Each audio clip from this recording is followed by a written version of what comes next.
Hi there everyone. Today we are gonna discuss about the last conic section, which is the hyperbola.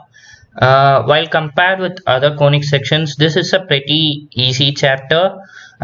So let's get started right away. Looking at the synopsis of what we are gonna deal today, we are gonna look at the standard equations and definitions. We are going to look at the conjugate hyperbola and the general hyperbola, the parametric equation, the asymptotes, the tangents and normals, and we are going to look into rectangular hyperbola.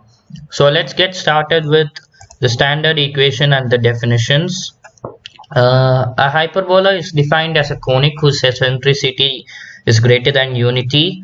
Eccentricity, as you all know, is the ratio between the distance between a point to the focus divided by distance between the point to the directrix, and the standard equation of a hyperbola is given by x square by a square minus y square by b square equals to 1. And here is the standard hyperbola, which is represented by this equation. You can see that it's curving leftwards and rightwards. There is another type of hyperbola which would open upwards and downwards, but we'll look into that later. For now, you can see that PS by PM, which is PS point to the focus divided by point to the directrix, is the eccentricity ratio, and it's greater than 1. And now let's look into some common definitions regarding the standard hyperbola. Well, the center is the origin and the vertices are the points where the hyperbola meets the axis. So vertices is given by a comma 0, which is represented by the point A in the diagram, and by a dash, which is minus a comma 0. And the coordinate of the foci are plus or minus ae comma 0, which are represented by s and s dash in this diagram. And there are two types of axes which are involved with the hyperbola, which is one is the transverse axis, which is the line joining the two vertices a and a dash. In its length is given by 2 times a. And there is another axis which is perpendicular to the transverse axis. It's known as the conjugate axis. In this case, it's given by 2b and it's represented by the y-axis. And there are two directrices to the hyperbola, which are represented by these equations. Here in the diagram, z and z dash represent the directrices, and the eccentricity is calculated using this formula, which is E equals to root over 1 plus b square by a square. And a lattice rectum is defined as the chord joining which is passing through the focus and is perpendicular to the transverse axis. So here you can see that T dash and L dash are the lattice rectums, and the length of each lattice rectum is given by 2b square by a. And now the equation of the transverse axis is y equals to 0, which is the x-axis, and the equation of the conjugate axis is x equals to 0, which is the y-axis.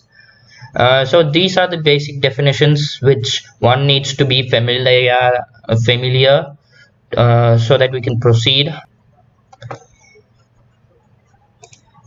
So now let's take a look at the conjugate hyperbola.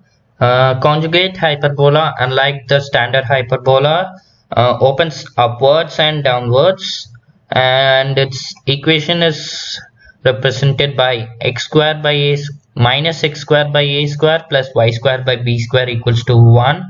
Well, here the axes are getting changed, and a is replaced by b everywhere.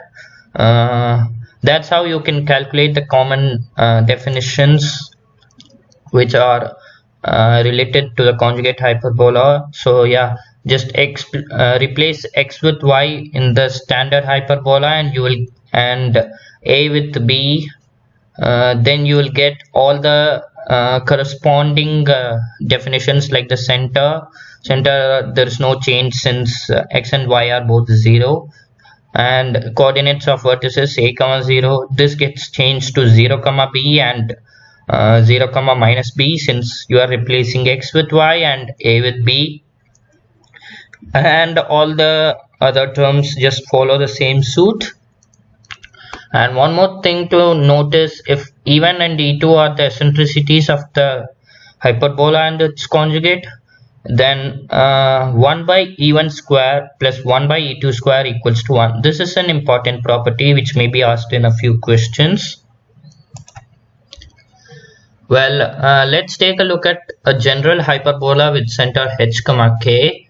So this is a hyperbola which can be represented like this, where the center is shifted from 0 comma 0, which is the origin, to a point here. In this example, the center being 2 comma minus 1, which is positioned over here.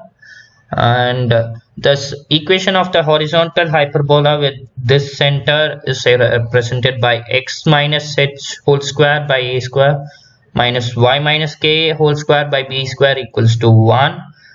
In our case of 2 comma minus 1, this equation would be like x plus 2 minus 2 whole square by a square minus y minus k whole square by b square. K would be minus 1, so y plus 1 whole square. And the same follows for the vertical hyperbola, where you need to just replace all the terms as y minus k whole square and x minus h whole square. And yeah, to obtain the other properties such as the center vertices,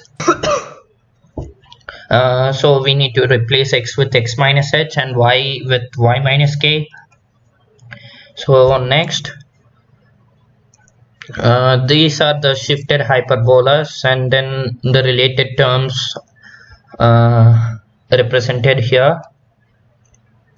One more important thing which we need to notice is, instead of just mugging up the formulas, you need to actually visualize how these graphs would look, and that would give you a clearer and a better idea of how things work. But then, for your reference, here is a table of all the properties, so you can make note of this and use it wherever possible. But I strongly recommend you not to memorize anything and learn it. You visualize it, plot the points, and do. Okay, let's go to auxiliary circle and eccentric angle concept. An auxiliary circle is a circle drawn with the center as the center of the hyperbola, and the transverse axis is the diameter of this hyperbola, so it would look like this. This circle touches the hyperbola at 2 points, which is a dash and a. The equation of the auxiliary circle is x square plus y square equals to a square. One more property which we need to know is each point on the hyperbola can be represented by a sec theta comma b tan theta, which is known as the parametric form. This is obtained from the eccentric angle, which is the angle made by the x-axis with this. P and Q are the corresponding points. So yeah, parametric equation of the hyperbola, since each point on the hyperbola can be represented by a sec theta comma b tan theta, we can actually find a new equation for this by replacing all the points like this. And this form is quite useful in many problems, where you would be given many points which you can consider as theta 1, theta 2, and so on, and replace them as point 1 a sec theta 1, b tan theta 1, and so on. Yeah, and now the property of focal distance of a hyperbola. This is a very important property which states that the difference of the focal distance of a point on the hyperbola from each of the focus is a constant, and it's equal to the length of the transverse axis. As you can see here, P is a point on the hyperbola, and PF and PF dash are the focal distances, and when you subtract them, you would get the length of the vertex, which is length of the transverse axis, which is equal to 2a. Now let's take a look at how we can determine the position of a point with respect to a hyperbola. Now a point, let's suppose it's h comma k.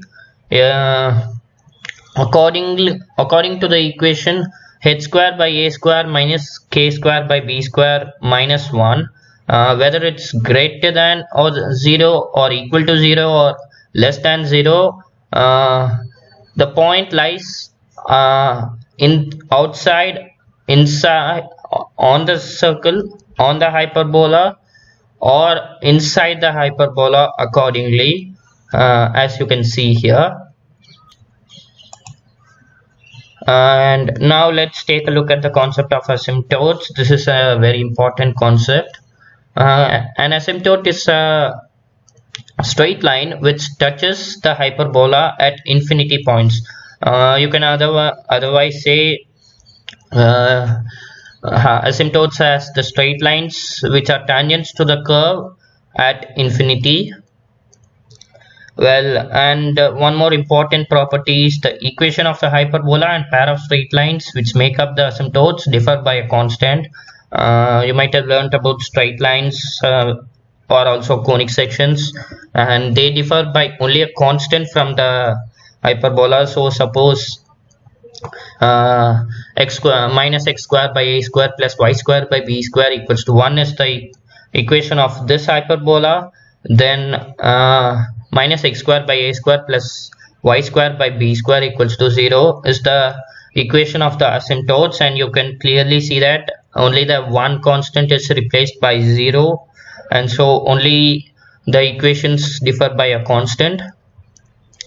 And to find the combined equation of the asymptotes, we assume a constant, say suppose k, and then solve this equation using the condition for a pair of straight lines which is delta equal to 0, which you might have studied in straight lines chapter.